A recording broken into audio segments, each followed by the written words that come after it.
Welcome to Season 9 of the Prosthetics and Orthotics podcast. This is where we chat with experts in the field, patients who use these devices, physical therapists, and the vendors who make it all happen. Our goal? To share stories, tips, and insights that ultimately help our patients get the best possible outcomes.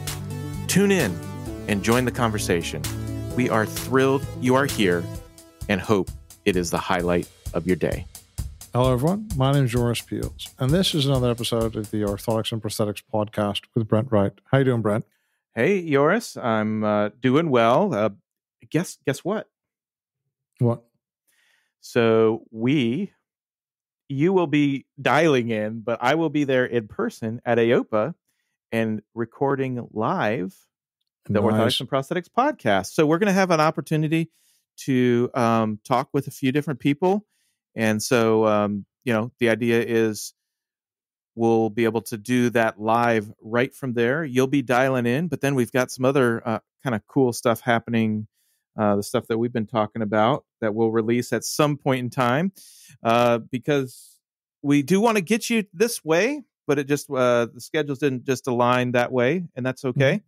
But this is going to be fun. This is going to be the first time AOPA has had somebody to do something live ever in the history of their show. And so for us to be able to do that is pretty cool.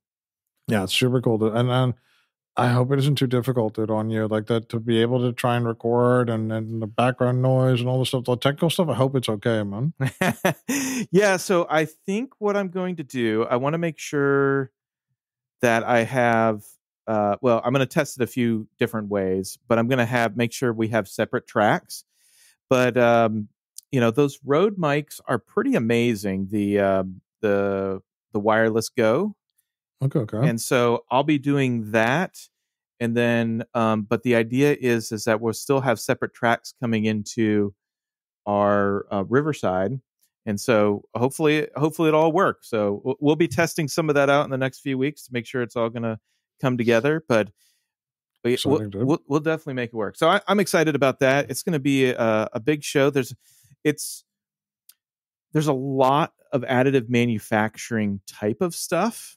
And so I'm really curious to see where that goes, because I feel like the additive manufacturing side in the O&P space, I think some people are tired, and I think people are just tired of hearing about additive manufacturing in general. Mm-hmm.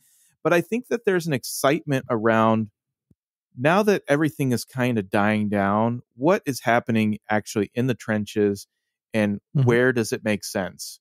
And so apart from, like, before it was like something cool on the stand almost, and now it's like, okay, we've gotten used to it, but this is what we're actually doing. This is actually day in, day out, we're making this part or this liner or this thing.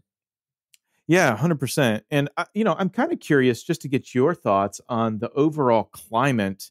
I mean, you see it at a much bigger scale than what I see it, right? Like, I'm not going to stop 3D printing because it literally changes my patients' lives, and and it makes sense as far as the way that we use 3D printing.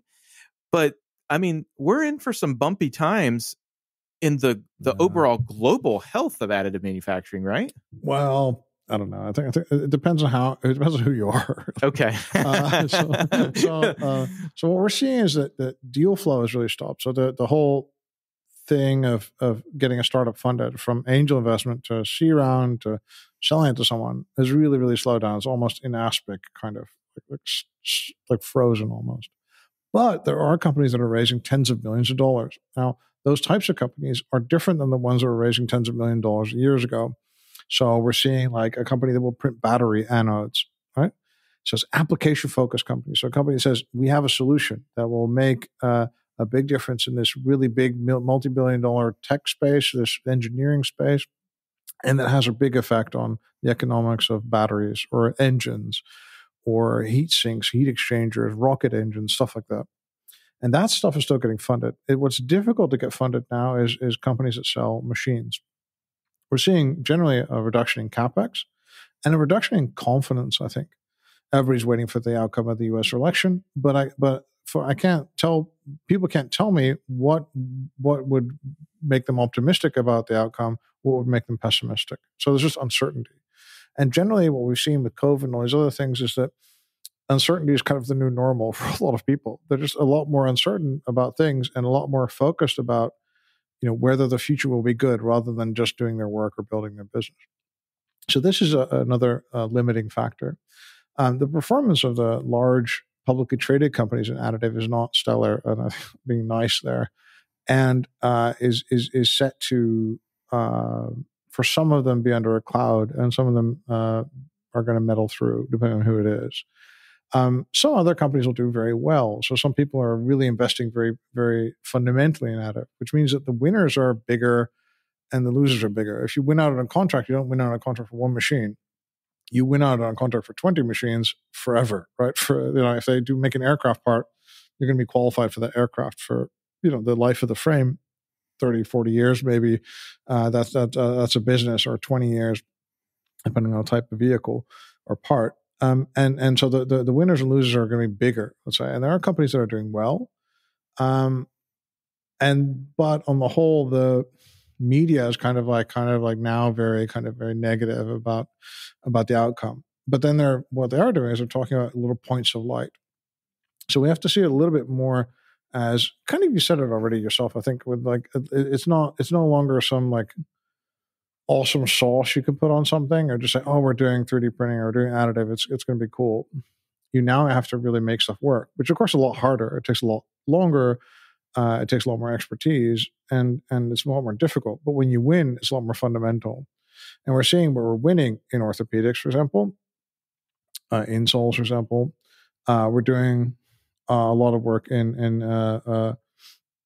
orthotics, sorry. And we're winning also in orthopedic implants and things like that, because we're the best way to make a certain type of implant that you can make the characteristics, the wicking and the bone osseointegration stuff, optimize that in a certain way. So we're winning there. We're winning in space propulsion, where all the space propulsion companies are using it. We're winning in RF, so that's RF radio frequency equipment for antennas for military vehicles and satellites and things like that. Increasingly, we're being used a lot in satellite and space and defense. And we're being used a lot in MRO. And dental is, of course, a very big market still.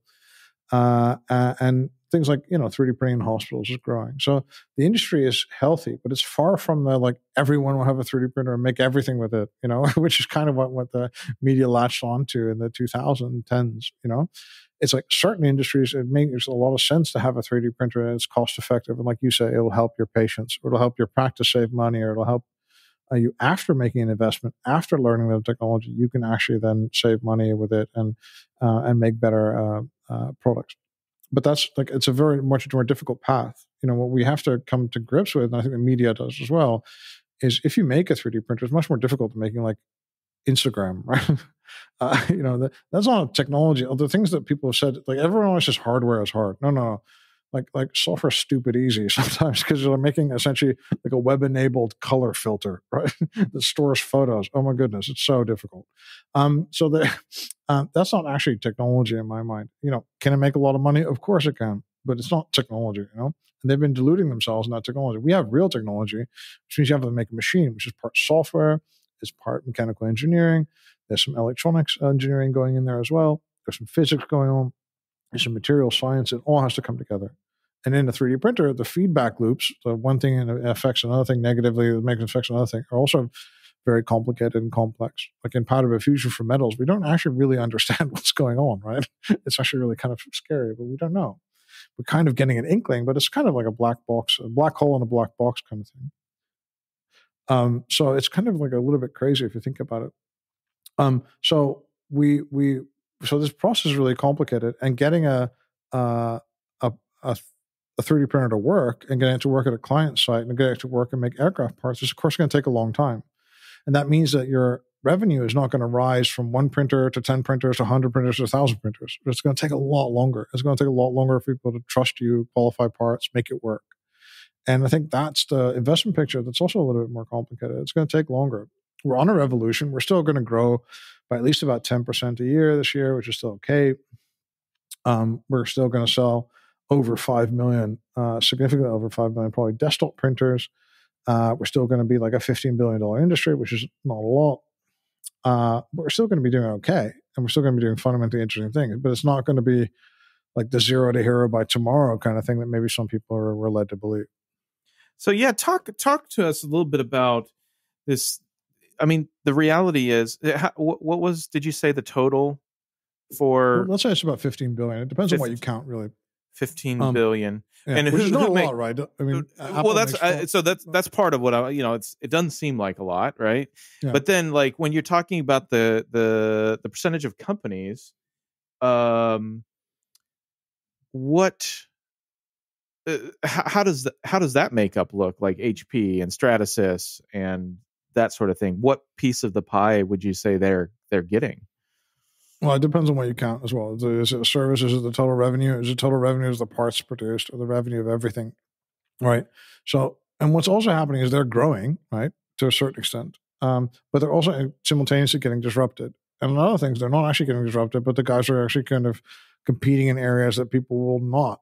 People are buying $200 printers who are not going to ever buy a $200,000 printer.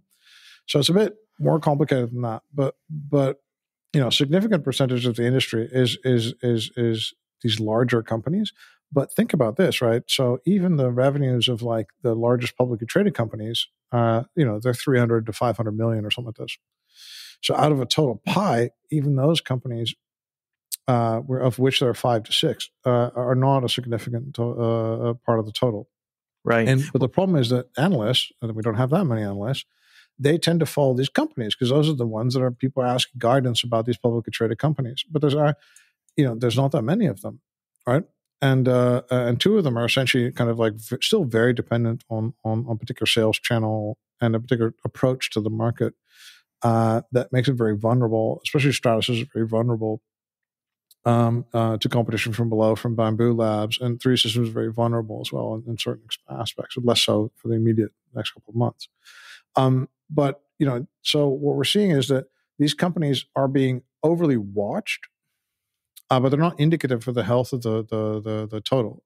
But an investor, you can invest in all these private small companies, or you can invest in getting exposure to a certain part of Lockheed that is printing a lot of certain really important components, right? You could get exposure to that by buying Lockheed stock, but there's so much other stuff going on in Lockheed stock that affects that stock price that you can't really get exposure to that really part of that business. So it's a bit weird that we're now getting kind of now people are going to be critical of that, even though the rest is doing okay. And I'm saying okay in a context that usually we grow by about 30% a year. And 10% a year is still okay, I think, in that context. And we have been doing 30% a year consistently for, more or less the last couple of decades. Do you find it like a concern though, like with some of these bigger companies? I'm trying to think, like, when I think of a big company, definitely Stratasys, but they're 3D printing, and there's some other things, auxiliary things that they do. 3D Systems also has some of the medical modeling side of things, so they're a little bit diverse. But then you look at another big company like HP that is massive, and they're quite diverse, right? They're in financing, and they're in personal computers and printing and that sort of thing. Is there ever a fear, like, you said 300 to 500 million, and I don't know how much HP makes up of that, but it's like, will the bean counters be like, we're not interested in a 300 to 500 million. We are interested in multi-billion-dollar businesses. And will the patience dry up for something like that? I totally think if you look at HP as a conglomerate, it's a really large company, and even the entire 3D printing industry is not, does not assure them of a future as a corporation. So there is, for these kind of companies, we see the same thing with the materials businesses. Really large material businesses were all in 3D printing, and almost all of them left, apart from Arkema, Vonik, and Lubrizol, I think. All the other guys are out of the business now, right? Even some of them after investing a couple $100 million or more. So these guys really literally did what you're just saying. They say, okay, we are a $100 billion business. This is a $500 million business unit, and is growing by 30% a year, and we don't care. Yeah. So that is a real worry anytime you're dealing with very, very large companies, and HP is one of the largest companies on the planet. So that's totally something that could happen. They could be very aloof. It's the same problem that we've seen hangover. It's a cloud that's hanging over GE Additive, which is now the name I keep it escapes me, but it's the same thing. People are like, wait, is GE committed to additive, or are they going to sell it? It's always that kind of worry, right? It's kind of a diseconomies of scale of being a larger company. Mm-hmm. So that definitely does, and I think but it could also be that the guys at HP decide to double down, and then they merge with Stratasys and or someone else to play a more dominant role. Mm-hmm. Again, in an HP context, writing the business off or selling it and then having a stake is all not that really important, right? Okay. And again, and they could find a shiny new bauble. I think I wrote an article like one of the things I'm terrified about is that HP and AI, is wake up one morning and say AI enabled mice and headsets, and then there's a little shiny new thing to focus on, and we all of a sudden are dreams of yesteryear, So that is totally. I think I would love to tell you. I know you're very HP dependent because your machines are from there. I'd love to tell you like they're in it forever, but large corporations. I mean, they don't do anything forever. I think that my favorite example is that a friend of mine was thinking about taking a job at Pfizer, and I said to her, look, what you need to know about companies like this is that they closed the research center that invented Viagra. That's what you need to know about these guys. And I would never do that. And Viagra made them, I don't know how much money. I have no idea, right? And I would never close that research center, but Pfizer did that. They just at one point were like, you know what? We need to centralize stuff. Let's close the research center that invented Viagra. And, that's the corporation. There's no room in a corporation to be sentimental. Oh. And there's even a fiduciary responsibility to not be sentimental. So we can't ever be assured that they'll continue to do it unless it really makes sense to them. Well, Joris, we have a long-suffering guest, but we do have to get to our. You have a guest. Oh my goodness! Oh my God, this patient man. Who is this? Well, let's quickly do our sponsors, and then we'll hop in. Oh my God, I'm sorry, dear guest. Poor guy, he probably left. Probably making coffee or something. All right. Who's sponsoring us then? Yeah, well, I mean, you probably have a good guess of one of them, and we introduced the other one. Advanced 3D. Yep, so Advanced 3D. Yep, so Advanced 3D. That's a service bureau that does engineering services, that does 3D printing, that can make you test sockets, that can make you components for your invention, or can bring your invention to life, and works specifically for and with the orthotics, orthopedics community in North America. And around the world, for that matter. Oh, yeah. Sorry. Yeah. Definitely. And around the world. Yeah. Nice people, I'm told. That's what I hear. Yeah, so it's Paul, Tyler, and me, and I mean, you covered it well. We just try to get more people using additive manufacturing. We've seen the benefits of in our patients with the outcomes that it provides, and we're excited to share that with you. So definitely reach out to us. The other sponsor is CombScan. So, share a little bit about that. CombScan is amazing. And I think it's a 3D scanning product that I can actually use. So CombScan is an app that you can use, or your customers could use, or your customers' customers could use, depending on who you are, to, using their cell phones, do a fairly straightforward, detailed enough to get prints of it, make an orthotic, do stuff like that in a number of minutes. And you know what? A lot of people have said that 3D scanning is easy, and it isn't. I mean, I think we can conclude it isn't. But, CombScan is the first product I've seen that is like reliably consumer friendly enough for you to be able to deploy it like in a practice environment, or in a, central fab to office environment, where you're thinking you can use pretty low cost devices, or devices people already have, to actually get like a result you could make a device from. So I think it's really awesome, actually. Yeah, and I have no idea how much it costs or how it costs or stuff, but I think it's but at least like the functionality of it, which I got to test out, was really, really nice. Yeah, so fairly affordable. You can get a trial, so reach out to Alex at CombScan, but it's roughly I think it's $750 a year, and everything gets, so it's resident on your iPhone while you're scanning, but then it gets pushed to the cloud once you hit Wi-Fi. And so all that's HIPAA compliant. It's a record that stays there forever. So while it is maybe seem more expensive than, say, some of the free versions or low cost versions, there's a whole back end that goes into this. There's also a whole algorithm to make sure that all the hardware and the software talk to each other, that you get a consistent result. So definitely check them out. Okay, so, and now it's time for the most patient podcast guest in the history of podcast guests. We definitely got in the weeds there. So yeah, I want to introduce to you Ben Wright, no relation to me. However, we have become friends over the years, and he has been interested in additive manufacturing. He's a very talented prosthetist and orthotist.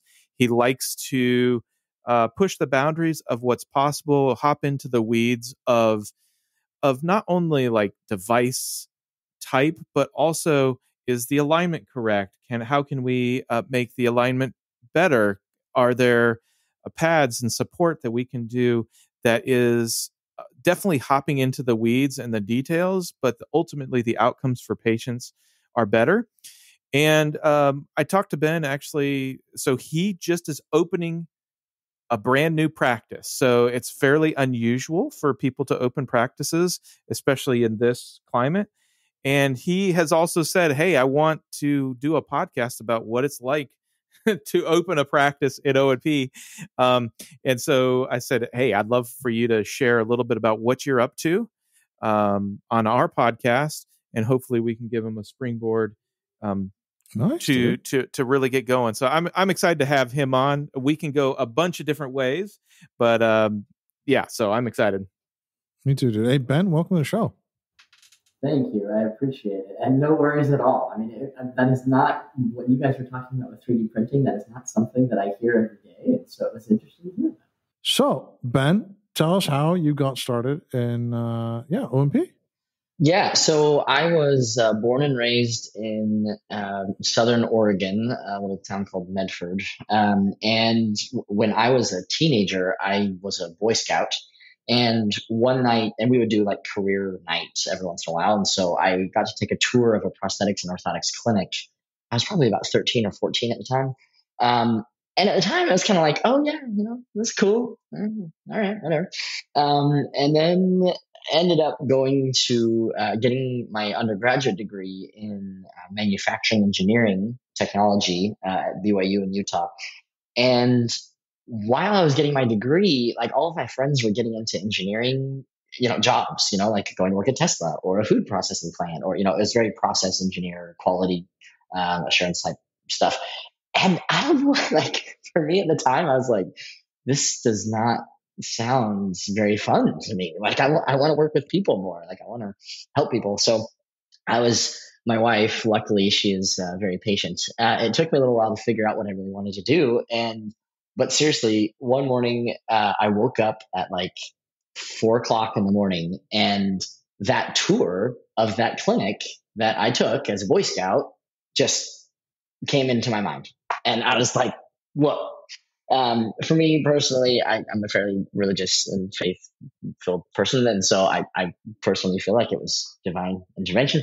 And so I called up that orthotist that gave me the tour. He still lived in my hometown. And I said, hey, I think I might want to do this for my career. Like, what do you think? And he said, yeah, I think it'd be great. And so I ended up going back to Oregon, doing an internship with him for a summer, loved it. And then graduated, and I ended up going to Baylor College of Medicine for my graduate studies, and here I am. And what did you think of the that's interesting, with your kind of like engineering, process engineering kind of background? What did you think of the O&P kind of like the engineering portions or the making portions of that the courses? It was fantastic, and that was the thing about manufacturing engineering that I loved the most, is it was very hands-on. So a lot of the classes that we had were like working working with a lathe in a mill, or like working with milling, or doing computer-aided design, and doing stuff with SolidWorks. A lot of what we did was actually CATIA. CATIA is a CAD software for like milling, metal and stuff. Boeing, essentially. If you want to work with Boeing, right. Right. And I don't even know who uses it now, but so that was a lot of what I did. And that, yeah. But even like 3D printing and like laser cutting, same thing. So we did a good amount of that. And that's what I loved the most. I also had composites classes, material science classes. And so that kind of stuff was fascinating to me. I had also taken a couple of anatomy classes and physiology and so I was really excited about the fact that I would be able to work with my hands, but also help people. And so the combination of those two things was really it was like, this is me. So. Okay, well, Ben, thank you for coming on the podcast. That's all we have time for. Not kidding. And why? Okay, so why are you now opening your own practice? What made you think that was the way to go forward? What led you from graduating to here? Sure. So I've worked at a couple of different clinics since I graduated, and they've all been great experiences for me. One thing that I've been, how would I phrase it? Part of my role, part of my role at each of my clinics that I've worked at has been doing a good amount of marketing and like referral education and bringing more patients into the clinic. And so I had a good amount of experience with that. One was a private clinic, 2 corporate clinics, and another private clinic. And so at each one, I really took on that role and I really, really liked it. I liked meeting with physicians. I liked educating them and physical therapists and teaching them about what we do. And frankly, I was pretty good at it. And so I would get new patients to come in and get new referral sources. And that was a great experience for me. So the reason that I ended up starting my own was I was working for AOPA Care and it was great. I really loved working there. It's more of a corporate type of company, obviously. Fortunately, I had someone reach out, and he is an investor, and he let me know that he had some a sufficient amount of money for me that if I wanted it, I could have it and start up a clinic. And the offer was good enough that it was just kind of hard to pass up. And so with the experiences that I've had and, working with new referral sources and getting, patients, starting to work with new patients, I figured, you know what, I think I could do this. So I decided to just roll with it. And one of the big challenges, Brent and I were talking about this earlier, but one of the big challenges of starting up a clinic is having insurance contracts. So fortunately, I know a clinician who was, when I talked with her about starting a new clinic, she said, well, if you would like, you can use my contracts while you're working on getting your own. And so that was huge. So we're going to be starting to bill insurances right out the gate, which that's a big deal. So. Okay, that's super good. And are there any stuff that is it hard? Is it difficult? It seems like it could be difficult right now to do something like this. First off, like, where do you put it? Like, that would be my biggest concern. Like, do I put it in like some new neighborhood where there's nothing? Do I put it far away from everything else? Sure. Yeah. Do I put it close to a really big industrial plant? What's my totally. So one thing that comes into play, I do have a non-compete with AOPA, my previous employer, and so that was one factor. I couldn't really put the clinic inside that non-compete radius. So if you're starting up a new practice, that's one thing to factor in. But the other factor is the city in which my clinic is. It's Bastrop, Texas. This clinician that's helping me, she actually had a practice in this area, and there are no other orthotics and prosthetics clinics in this county, in this city, much less the county. And so that was another one as well. So like, as far as access, the patients that have orthotic and prosthetic needs, they were traveling into Austin, which is, where I live, for all of their care. And that's anywhere between a 30 minutes to an hour drive. So quite a bit of travel. And so putting a clinic in this area has actually proven to be a huge factor in just preventing or allowing patients to not travel as far for their care. So that's another thing.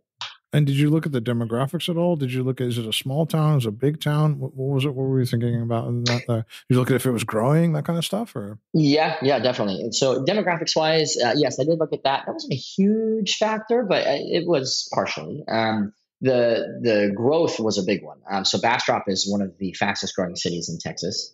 Again, so Bastrop is the bigger city or town within Bastrop County, but then there are surrounding cities or towns that all kind of come either to Bastrop or to Austin for all of their medical care and stuff like that. So it's kind of having a clinic in kind of the center of Bastrop County allows these other towns to come in here rather than going to Austin. And so, and a lot of this kind of data and stuff did come from this previous clinician that I'm talking about. She had a practice here for a while, and so that kind of helped me to get things rolling. And how did you want to do this? Did you want to do like really big marketing launch, go kind of thing, or do you want to kind of soft launch it and kind of a little bit by bit get stuff started? What was your strategy there? I don't know. I don't know if I would describe it as really big or small. It's been mostly so far what I've done is mainly just stopping by all the physicians, PT clinics in the area, dropping off business cards, prescription pads, and then asking to set up a meeting. And that's what I've done in the past, and it's worked very well. I've heard of clinicians and also I've heard of one clinician that actually had a billboard, and she said that it was a huge factor in success. So I thought about that. I haven't done it yet, but so yeah, as far as like the marketing push, it's fairly big, but a lot of it, what I found is a lot of it is word of mouth, especially if you specialize in something. Like at previous clinics, I've done a lot of pediatric orthotics, and in my experience, once enough physical therapists or physicians or even patients hear that there's a good pediatric physical or orthotist in the area, I mean, it's kind of wild how word of mouth can help things to grow. So I'm going to be relying on that somewhat as well. So it's been a combination of all those things, I guess. Okay, cool. And are you really big on metrics and stuff? Because, like, for example, for word of mouth, you could do NPS. You can take a survey to see if it's actually working. You could try to see how many people go on your website. Are you really all about that? Or are you more kind of like, let's do the general marketing things you should and wait for stuff to roll in? Or I haven't used a lot of data up until now, but I'm looking into it. So like now, so my website is up and we have a Google account, and so I haven't thought of looking at that a whole lot, but I probably should. So yes, to answer your question, I guess I am interested in it. I just haven't done it up until now, and so yeah. Did you get local press? Totally get local press. Right about everything. It's really effective. Like seriously, it's crazy effective. That is a good point. So I probably will do that. Thank you for that recommendation. I'm going to write that down because I did have one. Oh, sorry. Go ahead. Yeah, especially the human interest angle. Like, this is Mary. She used to have to go for an hour in the car. It's nice. Yeah, definitely. So yeah, I think that again in my previous clinics I haven't necessarily done that, but I'm sure here. I mean, I'm sure it'll be very, very effective. So thank you, Yoris. I appreciate that. Well, I think I should, and especially if you're opening it and stuff. Just have a big opening day for the community and stuff, and that would be good, I think. And so, how about the building itself? Did you like Brent and his crew? They have got these trucks and stuff like that. Did you want to have one central office? Did it take a long time to figure that out? If you wanted that, what it was going to look like, or? It's not huge, so it's about 1,000 square feet, and we were able to find some good space that I didn't have to put up any walls or anything. There are 3 rooms, so one's my office space, one's a patient care room, and then there's a lab.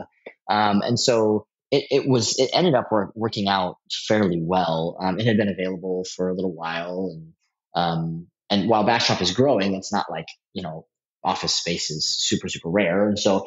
It was also cheap enough that we felt like we could handle it well. And so outfitting it has been kind of fun, like getting the tools that we need and the software and building desks and benches and stuff. Like I've really enjoyed that side of it. And so I actually have the patients that I've seen so far, I've seen remotely, but I have my first patient coming into the clinic this afternoon. So it's nice. kind of a big deal. Dude. That's super exciting. That's very exciting. Yeah. Very exciting. But and about the patient coming in and you starting this clinic and stuff. I mean, I think what was the thing that really drove you to do this? Was it like a financial thing, or was it like you controlled it kind of, or you controlled your own destiny? What was the real thing that said, you know what, I'm going to do this? Totally. I would say two big things. So Brent may know this, but so part of it is I feel like I'm fairly good with people, and the idea of managing, like being a manager or like a leader, I think that's something I'm fairly passionate about. And so that's one thing. Like I would like to create an area or create a clinic or business where people can come and they feel valued and they feel like their work is enjoyable and they are fulfilled by their work. And I would love to create a space where that is possible and where that happens. So I would say that's one part of it. I want to have that kind of environment for myself, and I want to create that for other people. In addition, though, I have a fairly large family. My wife and I have 6 kids. And so financially, in the previous clinics where I've worked, I've done, I think, fairly well for our field, but owning and starting up my own clinic, obviously I get a little bit bigger piece of the pie if things go well. And so I think finances was also a part of it, not like the main part, but a part. So I would say those two things. Fortunately, at the clinics where I've worked in the past, I've been able to provide the kind of care that I have wanted to provide. So it hasn't been like, oh yeah, at that previous clinic, I felt like I just wasn't able to do what I wanted to do. Like that really hasn't been part of it. I've been fortunate enough to work for great people, great companies where I've been able to do that. It was more just being able to create the kind of environment that I want and be able to support my family. Yeah, 6 kids with braces, you're going to have to make a lot of braces, kids. Like the orthodontics. Fortunately, we haven't had to do that yet, but they are quite young. Okay. So some time then to start the business to keep going. Yes. And what did you think of, like, because there's a couple options here. You could go, well, first off, did you hire just yourself, or did you go with like we have a receptionist and a technical person? What did you do, or did you kind of which way did you do it that way? We're keeping it fairly lean. So right now it's just me, and then my wife is helping with the books, with insurance contracts and stuff like that. I have another clinician that is going to be starting at the end of the month, more of like in a part-time role. So for now, it's just going to be me and him. As far as we're trying to keep it as lean as possible. So a lot of the scheduling and a lot of the billing and that kind of thing, we're going to be trying to automate as much as that as possible to keep costs down.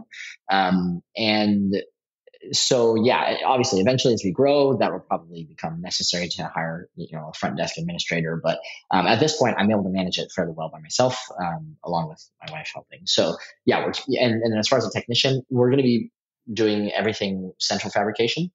That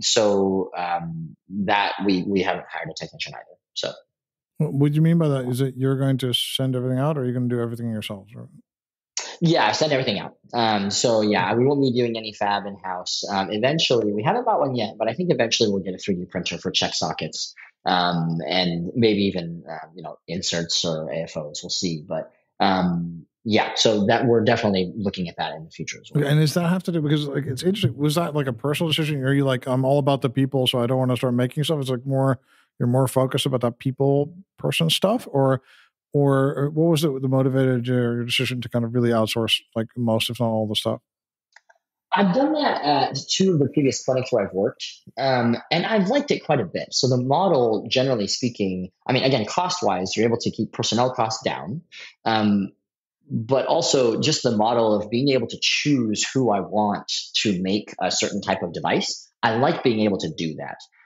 Not, of course, that you can't have a technician who's really good at everything in-house, but I like the ability to say, oh, if I'm going to make a pre-preg carbon AFO, I know exactly where I'm going to send it. If I'm going to make a thermoplastic AFO for a kiddo, I know exactly where I'm going to send it. And so to get the best quality for different device types, I feel like I'm able to be a little bit more selective about that. So the CFAB model, I've had some good experience with it, and it's worked fairly well. And so,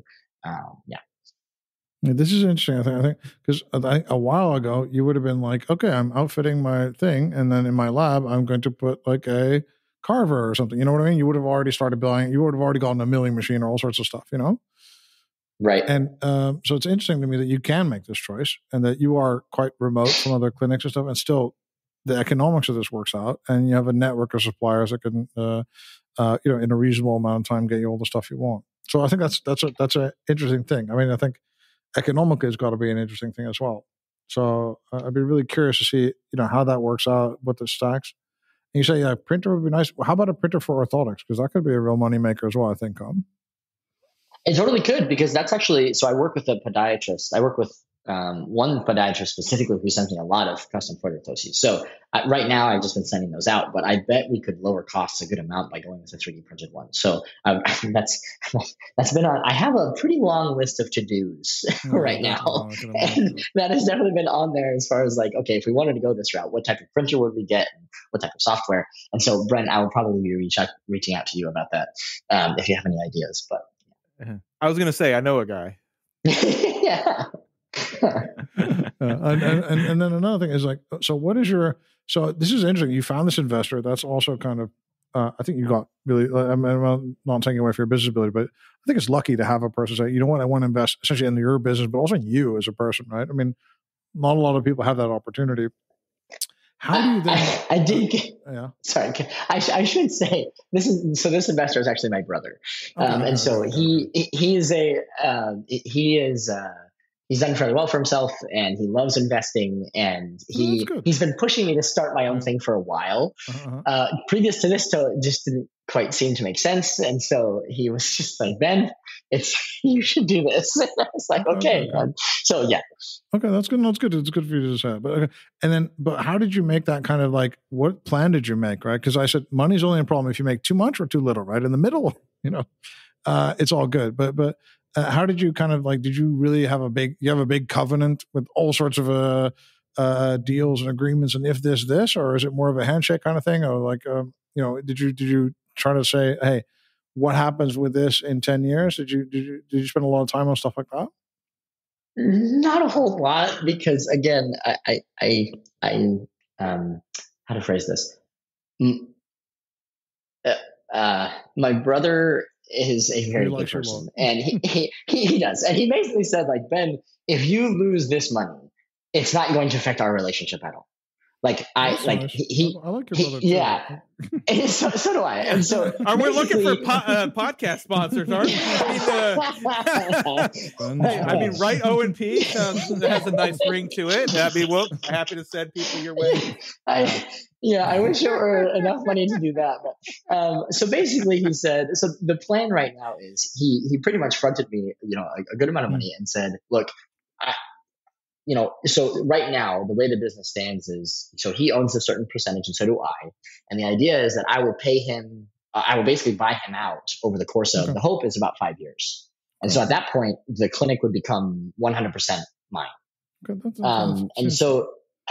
And there was an agreement written up for that. And of course, he owns enough of a percentage that he can still influence decisions and stuff. But he's been fairly hands off, but at the same time interested enough when it comes to big decisions that he wants to be involved. And so, frankly, it's been fantastic, and I'm very, very grateful. So yeah, if that answers your question. Okay, cool. Ben, I wanted to just hit on some of the. So, like, you really are in the minority as far as you have kind of grown your career. You've gotten your experience, kind of time in the saddle, and moved, into essentially business ownership, believing in yourself and that sort of thing. I mean, that used to be, I feel like it used to be kind of the dream for, clinicians, but I'm not seeing that as much these days. And maybe that I'm just not looking. I mean, would you say that, you're kind of pioneering your own path, and especially in this time? I would say that, yeah. It's been, I know, so again, I went to Baylor College of Medicine, and I know of at least two other guys. They are guys, but they have started their own clinics as well. I worked for one of them. And so he started up his own clinic as well. And then I know of another guy that did the same thing. And so, but you're right. I feel like it's not as common. I know I have another friend who is in the purchase of buying a clinic from someone that he worked for before going to school. So I've seen both, but I may be wrong here. And this is one of the reasons that I want to possibly do a podcast about this, is because as far as barriers to entry, I feel like finances are a big one. Like, so again, me, for example, especially student loans, like I, I went through school and we already had 2 kids when we started school. And by the time I was done with my graduate degree, we were up to 4, I think. I lose track sometimes. You'll forgive me. But we came out of school with some debt, not as much as like a doctor, of course, but we're working to pay it off. But it's tough when you're in that kind of position. You're like, well, I have these student loans I have to pay off, and then I'm trying to make as much money as I can as a clinician. But where do you get the money to start up your own thing? Like that's tough. And so again, I'm very, very fortunate that I have family that my brother specifically who is willing to do this, but not everyone has that. And so then you're like, well, what do I do? And so there are like franchise type models where I know of clinics that say like, hey, if you want to start up a clinic, we'll give you what you need, and then you'll own a certain percentage. That probably won't be as much as if you started it up on your own, right? Like I've heard of some offers where it's like a 50-50 kind of deal. And so I guess to answer your question, Brent, I would say, yes, I am kind of pioneering my own way, but not on my own. Like even when I was thinking about starting the clinic, I called every business owner that I know. And I was like, hey, if you were to do this again, how would you do it?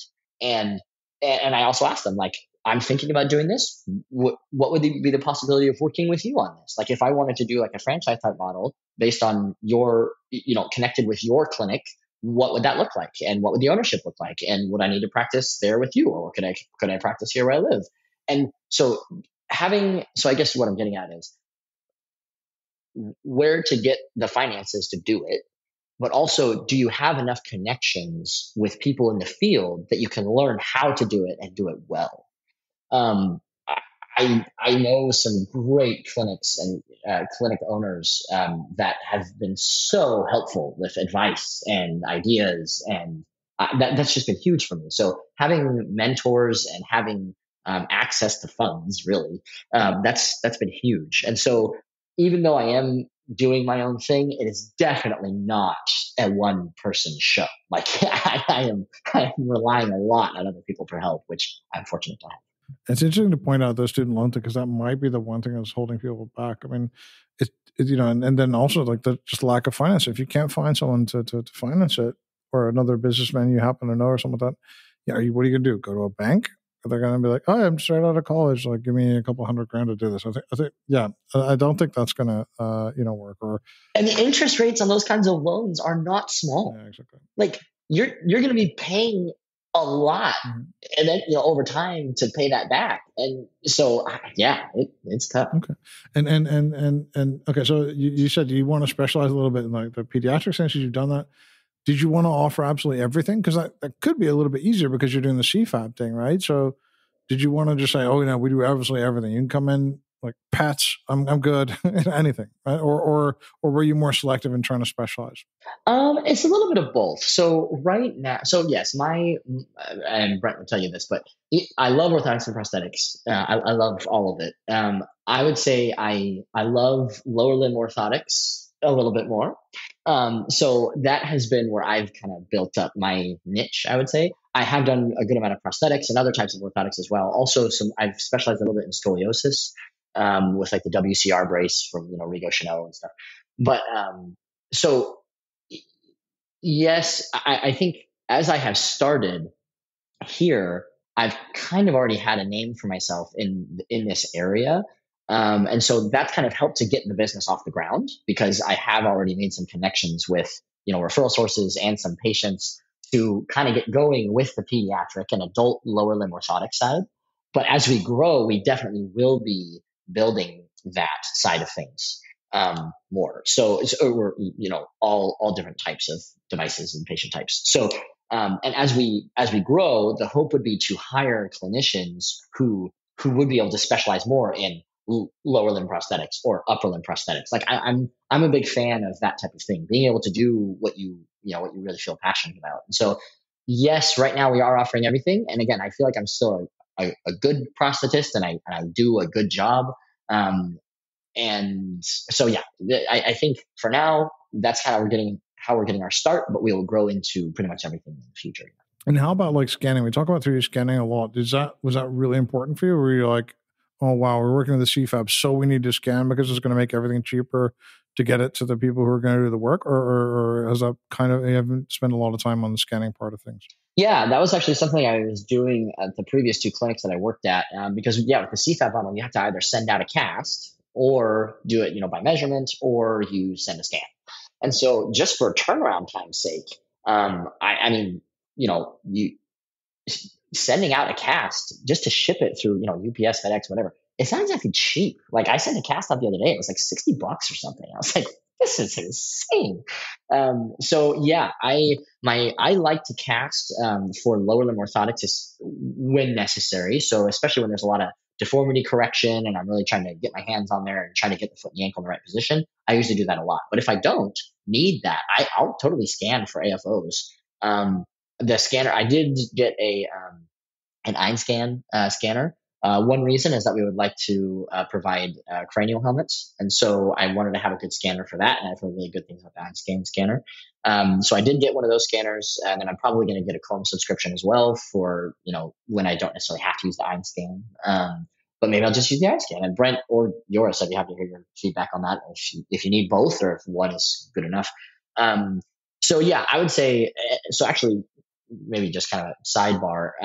One of the CFABs that I use for carbon AFOs, they don't have a carver, and so they can't really take scans. They can only take casts. So what I previously did was I actually either took a cast or a scan, I modified it digitally, and then I would have it carved, and then have the carving sent to them.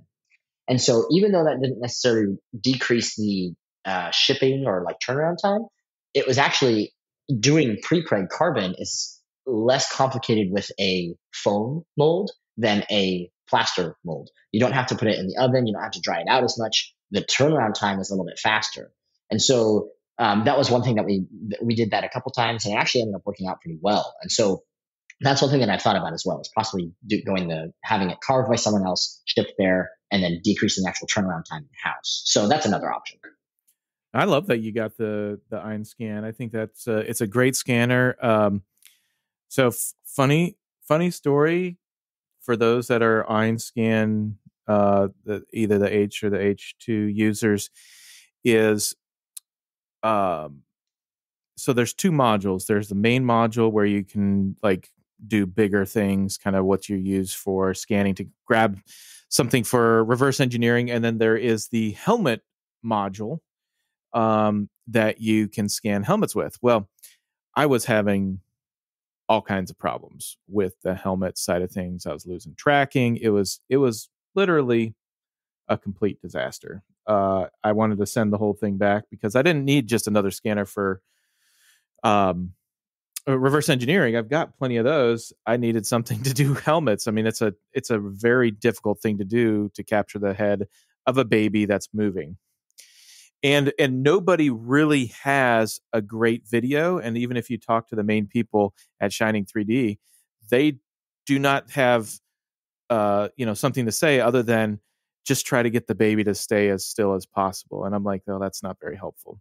So for the people that and maybe it's just me because I'm slow, but the trick to scanning with the Einscan H or the H2 is you need to calibrate in the cranial module.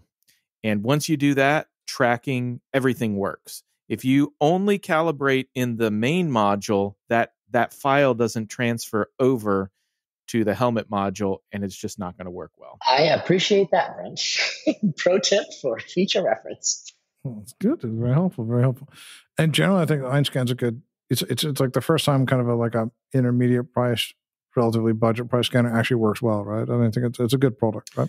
Yeah, for that $5,000 range, I mean, I can't think of a better scanner, and it's a massive step up from the like Einstar, sub 1,000. Now, what I loved what Ben said is I think I'll get a subscription to the comb scan stuff too. I think absolutely. I think having the scanner with you in your pocket, and even if it's not your actual phone, the crazy thing about any of the iPhone scanners is that it is very hardware dependent, and Apple tries to put they stay consistent, but they try to put the cheapest hardware in to get their margins.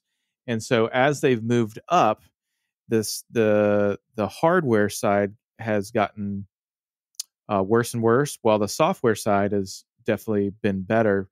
But it appears that the 12 is kind of the sweet spot for the 12 mini, specifically for the comb scan. It fits in your hand really nice, but you're going to get really good, accurate results. So you can get those phones unlocked on Amazon for a couple $100. So it's such a great value. So even if you don't use it as your phone, it would be great to have that one for your scanner. Yeah, and that's the thing. I've used it in the past and it works pretty well. And so yeah, I'm thinking about having both just for like I can't. I might be doing a good amount of traveling to see patients, at nursing homes or hospitals or whatever, and bringing the eye scan just isn't going to work. So just bringing the comb would be a lot easier. Shining 3D did just release a wireless scanner, but it's a pricey one. It's all in one with a screen and all that. But I haven't seen anybody use it. RevoPoint also released one. Some people have been impressed with it. I was not impressed with it. It's okay, but it's not great. So who knows? Shining 3D may have hit on it. Well, I'm glad that I made a good choice. At least it sounds like it. So. It sounds well. And here's the cool thing: going ahead and making the decision that digital is going to be a big part of your practice is a big deal, and the scanner is the foundation of everything. And is in fact going back to our first is one of our first podcasts Joris and I had with Paul Sugg, the founder of EastPoint. His first thing that he did was buy a scanner, and at that time scanners were about $60,000. So I think he took out like $100,000 or $150,000 loan, and the scanner and software was like $60,000 or $70,000 of that. So that is how important he felt it was to have that digital foundation. And so it's really good to hear you doing the same thing. And I think that'll pay dividends for sure and make your practice super unique. Yeah, I think so. Okay, cool. And then Ben, what kind of software did you get? Speaking of software. So that's a great question. I haven't gotten software yet. And so that was one of the things about leaving Autobach I was pretty bummed about. They have some pretty solid software for AFO modification that I don't have access to anymore, which is a bummer. For prosthetics, I've actually liked using their TT modification software. So I until I get my own 3D printer, I will probably, for transtibial and maybe even transfemoral sockets, I'll either use them or use a central fab here if I take a cast. Or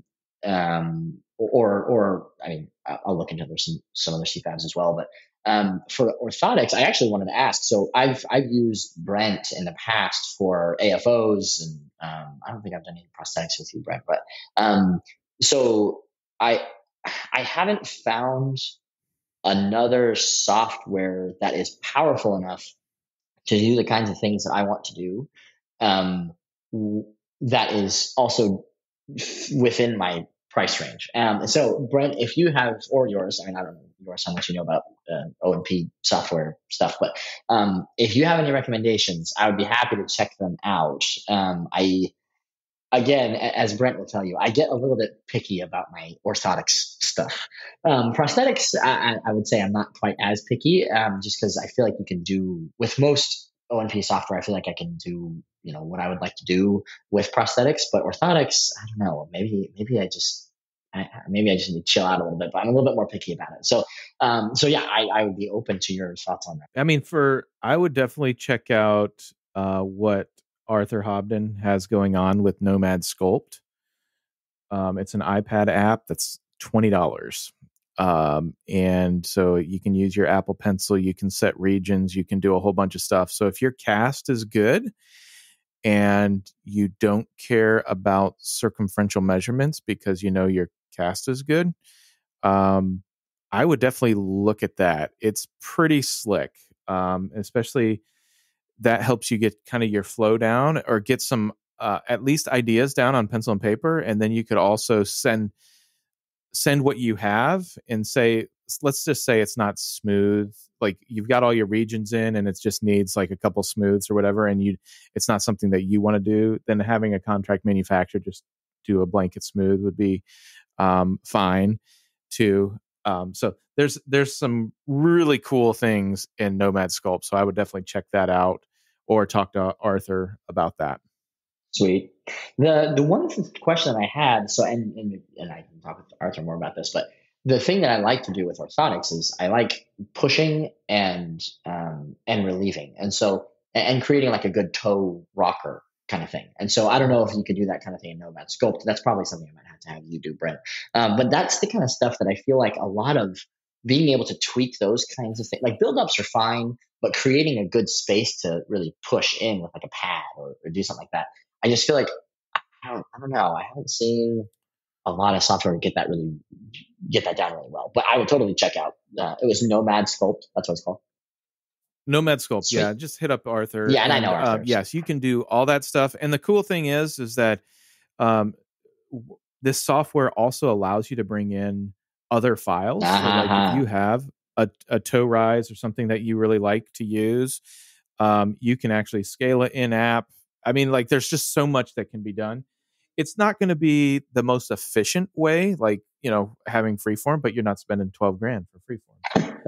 Right. But you can get some of those things in place and then create some, we can definitely help you on the backside. Like if you do your clinical stuff and then we just actually do the brace side, that is fine. And it saves a lot of money that way. And I'm sure there's other people that will do it, but Nomad Sculpt is, hit them up for sure. Yeah, on that. Will do. Okay, and other stuff that you bought, like I'm just interested to see if like did you need any more tooling? Did you get any more tools besides this, or are you basically just more like doing like desks and stuff at this time? Yeah, pretty basic tools. I got a pretty good, like workbench from like Home Depot, and then I just got a bunch of tools at like Harbor Freight. So nothing like super, expensive. I guess I got another bench and then also some storage racks. The pile of boxes and garbage in my lab right now is obscene. So over time, I'll just be taking runs to the dump and the garbage to get rid of all these boxes from all this stuff. But and then parallel bars, mirror, chairs, nothing super crazy. Printer, yeah. That's really cool. And did you have like do you have a plan for yourself? Like you said, you had a kind of financial plan with your brother, like you want to buy him out at one point, grow the business. Do you have like, do you want to make an empire? Do you want to like go head to head with Hanger and have 100 of these? Do you want to kick back? Not. No, do you want to kick back at one point and go to Hawaii? What's your plan here? So that's a good question. My brother and I have explored a couple of different ideas here. What we were talking about new clinicians not having a way to get their own thing started. We've talked about ways to kind of address that. Setting up some type of financing thing for new clinicians, or so some kind of way to help other clinicians get into the field in this way. I think that would be really rewarding. So that's one thing that I've thought about. As far as the clinic side, we'll see. I mean, I don't see myself. One of the things that I think I have seen is, as far as culture, like I mentioned before, it's hard to maintain the kind of culture and work environment that you want to have once you get really big. And Hanger is obviously, they have great clinicians, they have great, they have great everything. one of the things when I was looking at working for them when I first came out of school was it just seemed like for me, it was kind of hit or miss wherever I went to work. Like I heard some clinicians say like, dude, I love the clinic that I work at. Like it's amazing. Like I don't feel the need to go anywhere else.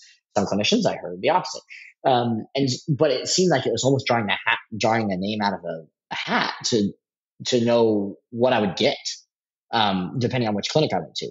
And so that makes me kind of resist the desire to get really big, because I would like to keep it small enough that I can maintain the kind of culture and environment that I want. And also keep a good handle on who's being hired and what, having a good relationship with employees and stuff like that. And so that would be one thing that would keep me, I think, from getting really big. But maybe if we wanted to go more, maybe like the financing or like, I guess, franchising type thing, maybe that would be a way to grow, but allow people to kind of take ownership of that for themselves and their own clinic. So instead of, keeping it all centralized, kind of, go ahead and start your own thing. And maybe here's a little bit of money to get you started. But really this is your thing. I think that seems like it would be a little bit more advantageous. Like I said, I have 6 kids. I want to spend as much time with them as possible. I really love patient care though. So I don't really see myself getting out of that.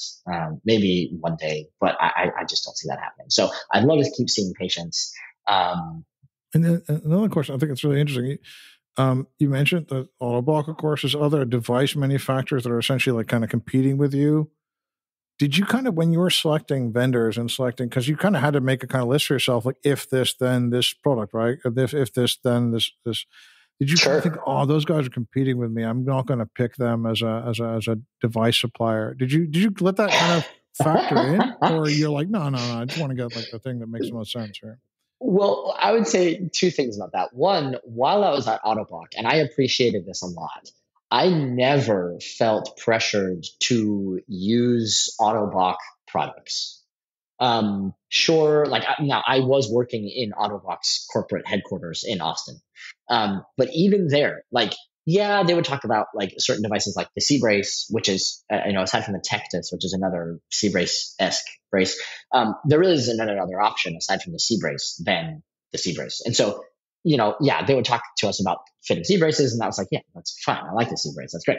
Or like the microband. That's another 3D printed helmet, which I fit because I genuinely really like the microband. And so it wasn't necessarily it was being pushed on me. It was just like, oh yeah, this makes a lot of sense. Like I have a lot of product support and I like this device and it works well. And so that's just kind of a natural thing. So that was one thing about Autoblock that I really, really liked. If I had felt more pushed or more pressure to push Autoblock products on patients, then I would probably feel a little bit more of what you're feeling, but I didn't. The other side of things was when I decided to leave, the healthcare, the Autoblock healthcare side of things, which is kind of funny that it's called that, but like the sales and the product development, like that, the people in those departments, when I let them know I was leaving, almost without fail, all of them were like, "Oh, that's awesome! Like you're still going to be our customer. Like that's great. We're like no hard feelings at all. Go kill it. You're going to do awesome." Like they were super nice about it. Like they were not, like, oh, now you're going to be competing against us. Like it wasn't like that at all. And so again, if it had been different, maybe I would feel different, but I never felt that. And so for me, it's like, yeah, we are competing against each other, but I still have a good relationship with my previous boss. And I'm not going to do anything to badmouth them at all. Like I'm not going to try to tear them down at all. I'm just going to try to provide the best care that I can, and we'll see how things go. And what made you really decide? Because if we look at the financial clouds, I mean, what we always think, and it's kind of like without fail, I think a lot of people in this industry kind of think the same thing. There's more CFAB, less mom and pop shops, and more consolidation.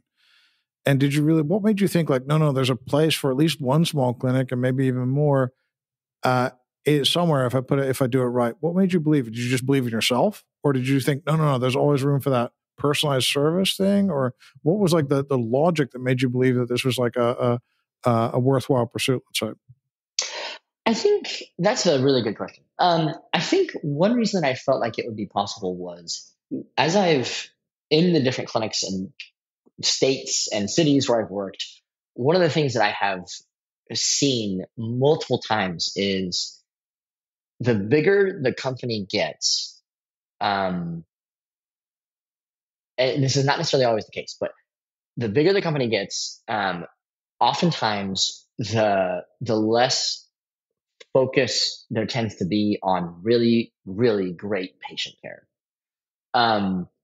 Now, again, that's painting with a very broad brush or stroke. So I'm not trying to say that is how it is everywhere.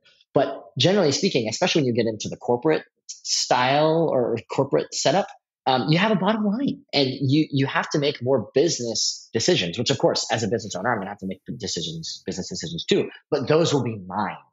I will have control over when I need to spend more time with the patient and when I don't. And when, like, I don't know, instead of those decisions being taken away from me as a clinician, I feel like I want to have the ability to make those decisions for myself. And so, yes, I do also believe in myself as a clinician. Like, I feel like I think I'm a pretty good clinician. And I think I don't want my ability to provide really high quality patient care to be affected by a more of, I guess, a corporate mindset of, we have a bottom line and we need to meet it no matter what the cost. One factor I would say as well is when I came here to the Austin area, again, pediatric orthotics is kind of how I kind of got things moving here. I heard this word used by other physical therapists and doctors. The word monopoly was also used.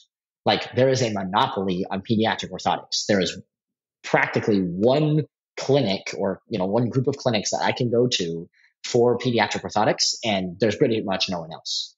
And the quality, I mean, we're a capitalist society. I mean, when there's a monopoly, there's not really a whole lot of motivation to do it better. And so that was also a reason that I felt like starting up something here was a pretty good move, because people, the more I would say that I was, I did a lot of pediatric orthotics, the more people were like, awesome, there's someone else, and that was a big draw.